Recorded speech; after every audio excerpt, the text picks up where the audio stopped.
everybody. Welcome to the November 9th, 2018 edition of Colorado Inside Out. I'm your host, Dominic DeZutti. Thank you very much for joining us.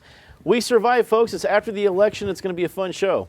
Let's get a quick take on Representative Dianna DeGette announcing her bid for U.S. House Majority Whip this week.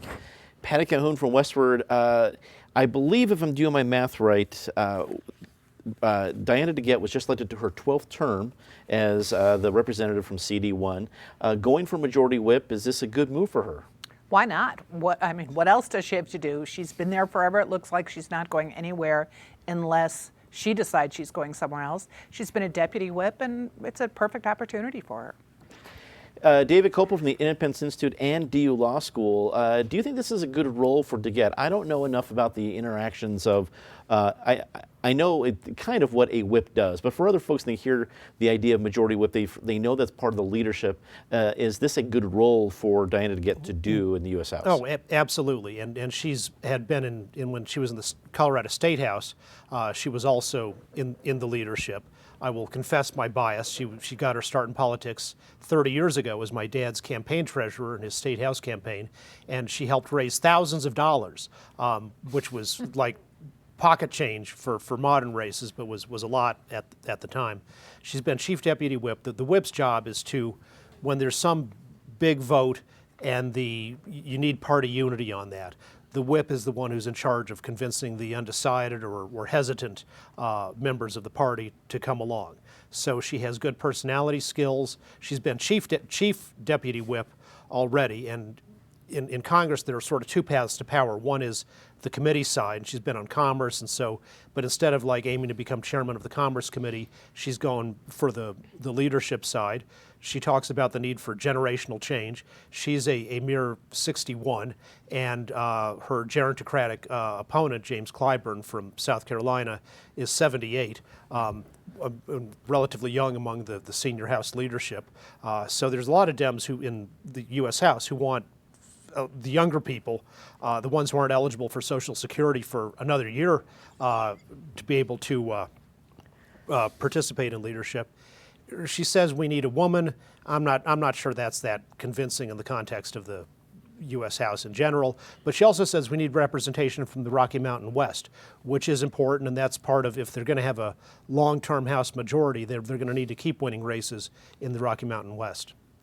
Eric Sonderman, political analyst, I guess, looking at David's analysis, nothing against 61-year-olds, but if you're the rookie involved in the race, that's saying something about the race. I don't know. What do you think? Oh, you stole my thunder. I've never heard David be so complimentary and enthralled with the Democrat in my life.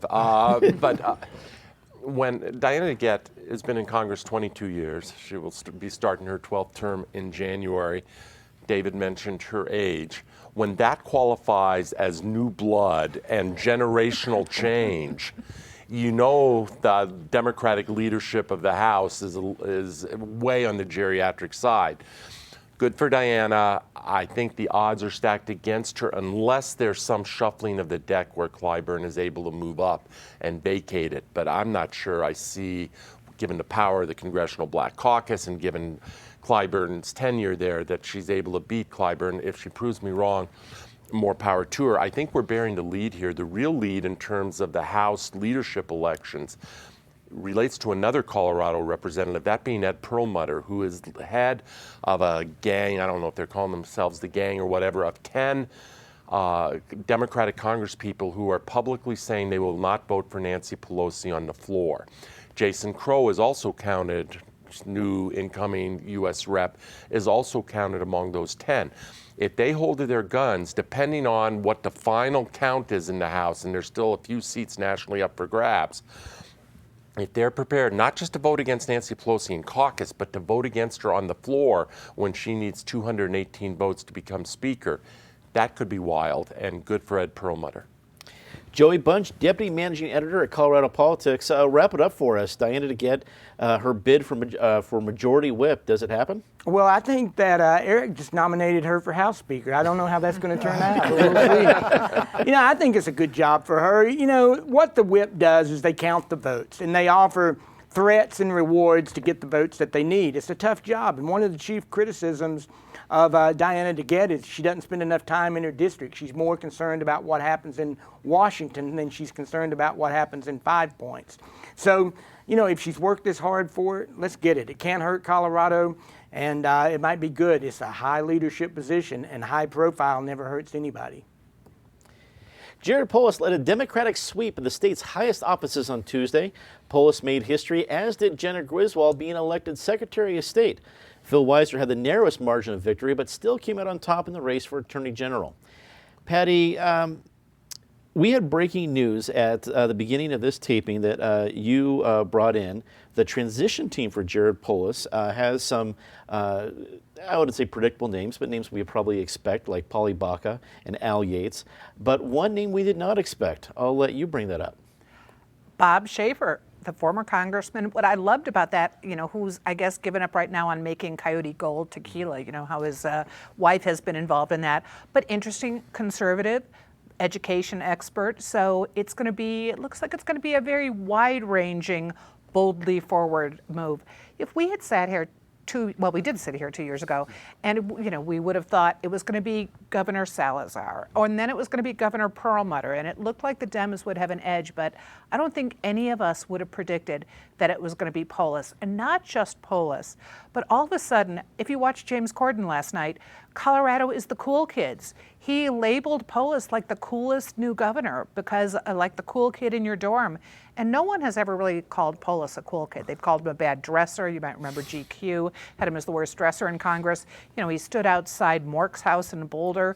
You know, he's kind of been a goofy, interesting Colorado candidate and spoke his own mind. I mean, interesting.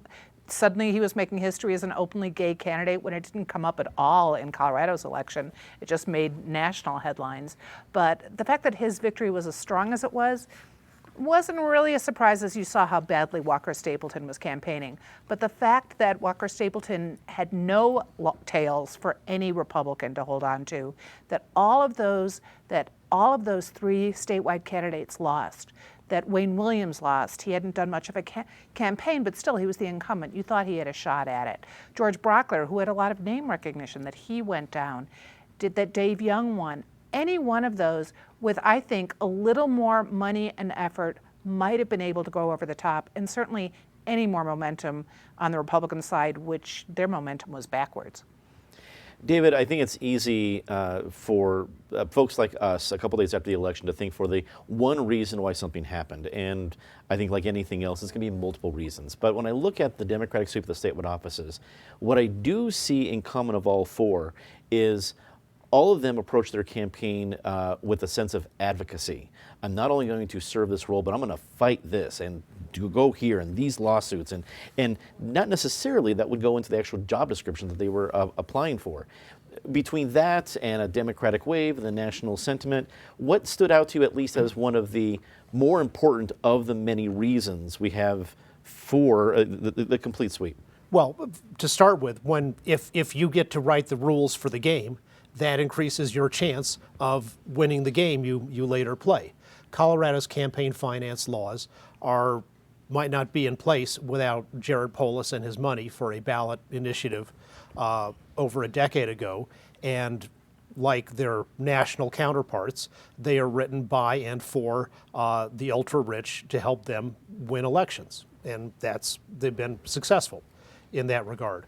But there's other factors too, and let's just look at New Mexico, where they also had a blue tsunami there. Complete Democratic sweep of all the statewide offices, picked up a U.S. House seat, defended a House seat that was in danger, won a bunch of state legislative races, even in like very solid historically Republican districts.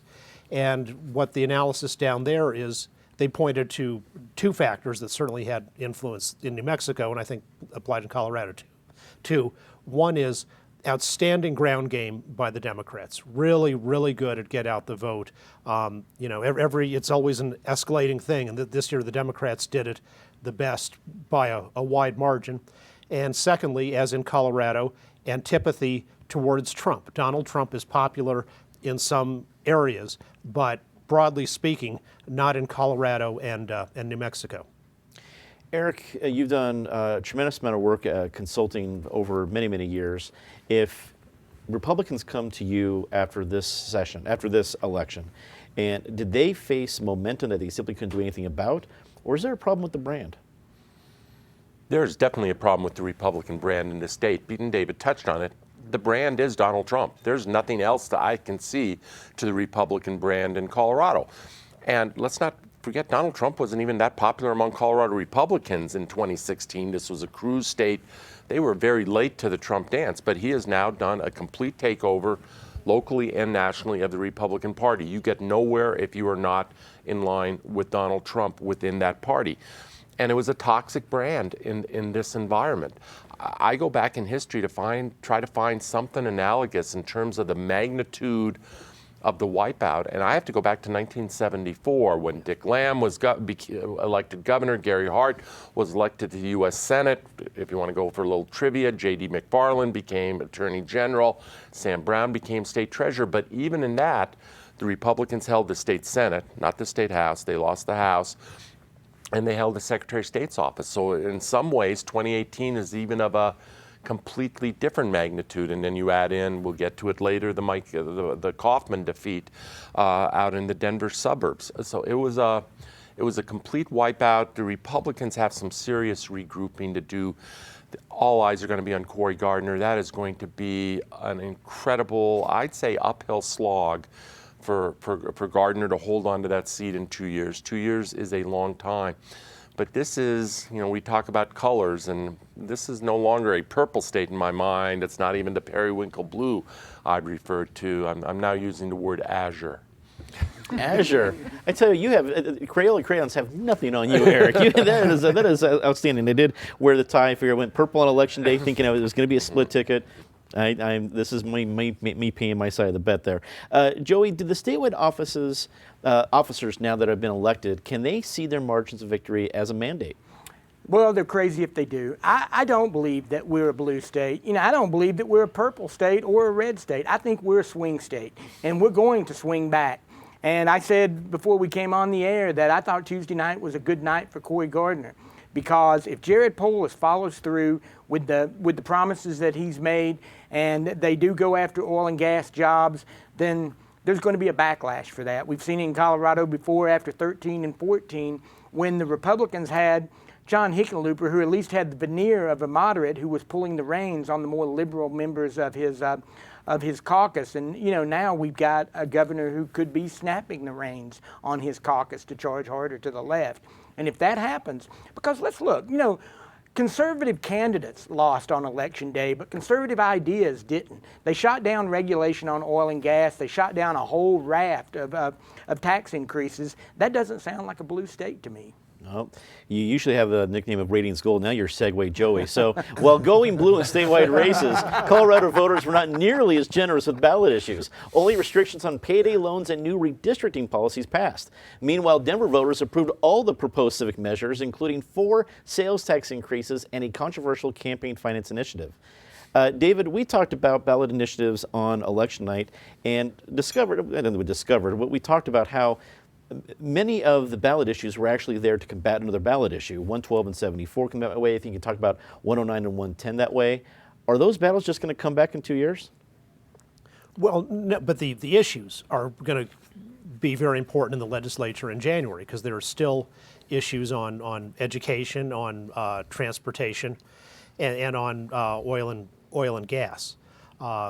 Polis was asked, well, does the pretty wide margin to defeat for all these things, does that affect what you're going to do in the legislature?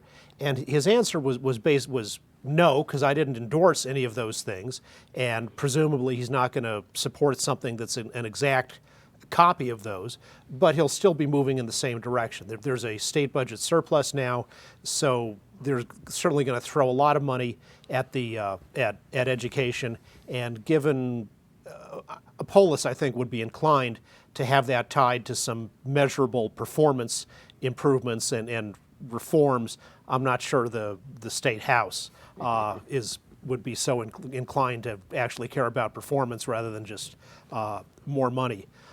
There will be another assault on oil and gas. probably not something to completely wipe it out in one fell swoop. But in moving in that direction, certainly, because it's for many people not so much a science issue as a moral issue. And then I think this legislature will continue what has been the policy of past ones, which is to totally neglect roads and say if you people aren't going to raise your taxes to pay for roads, well, we're certainly not going to spend our precious $30 billion in record revenue on mundane things like roads when we can give the money to interest groups instead. Eric, in the face of, I think it was about $37 million spent on ballot issues from the oil and gas companies, the Proposition 112, which essentially was a fracking ban, got I think about 42%. I could be off by a percentage point or two. You have a Democratic state leader, now the Speaker of the House, who actually endorsed 112. You have Jared Polis in the governor's mansion. Proponents of 112, they may have lost in the official scoreboard, but it seems like a pretty decent win for them. What do you think? I think reasonable environmentalists who want reasonable regulation, yes, it was a huge win. Having Casey Becker as Speaker of the House, congrats to her. Having Jared Polis in the governor's office, having huge Democratic majorities. Just as an aside, the number that somebody gave me last night, which stunned me, is there are now more Democrats in the Colorado House than there are Republicans in both the House and Senate, which is stunning in terms of the magnitude of the takeover. So I think reasonable environmentalists still have plenty of avenues and plenty of places to turn. The sort of the fractivist activists out a little bit on the fringe, who I think were the driving force behind 112, no, they were rejected. Extreme measures were rejected. Dialogue about responsible measures can continue and continue among some pretty friendly faces. I think we showed once again that Colorado is a very accessible ballot. You can get measures on the ballot. Getting them across the finish line is much, much harder, and you ran the list. It's a very short list of those measures that did get across the finish line, and to my thinking, they were there before the campaign even started because they just had that visceral appeal. If you don't have that visceral appeal, if you have to make a detailed argument for the measure, the no side has such an advantage. Joey, let's talk about that. It wasn't as if Colorado voters went no down the board. They read the ballot. 111 is right in the middle of that pack, and it passed well. So did Y and Z. I think maybe even X may have. That was the hemp one. So clearly, Colorado voters were not just in a full no mood, but they said no to an awful lot. Yeah, well, you know, Cyndi Lauper said it. Money changes everything. And if you, we don't quote Cyndi Lauper on this show enough. We do not. You look at who was behind these initiatives, and there was a lot of money behind 112 on both sides. The oil and gas. People like to talk about all the money that oil and gas interests put in. Well, the people like the Sierra Club and Tom Steyer, they've been putting a lot of money into this state as well. And this is going to continue to be a battleground. I would urge legislators, especially Democratic legislators and especially very liberal legislators, to proceed with caution on energy.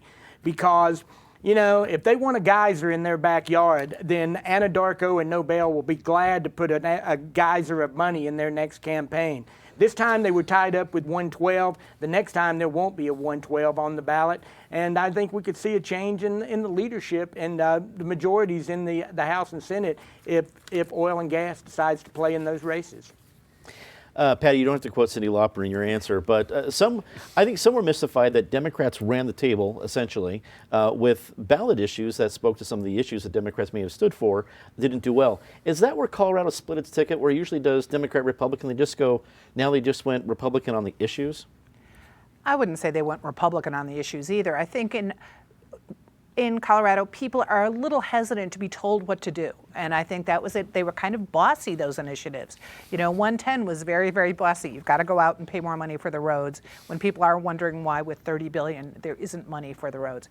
I think with 112, it was just overreach on 112. And I think the oil and gas industry will come back to kind of rue the day. They'll look fondly at 112 because they could have taken it to a legislature that might have had more Republicans in it and backed it down a little. Now I think what will happen is, let's not forget, Polis was ready to have fracking measures on the ballot several years ago, made a compromise. Now he's got the opportunity to come up with what was his ideal and see if he can push it through. I don't see people fighting him very hard in the legislature.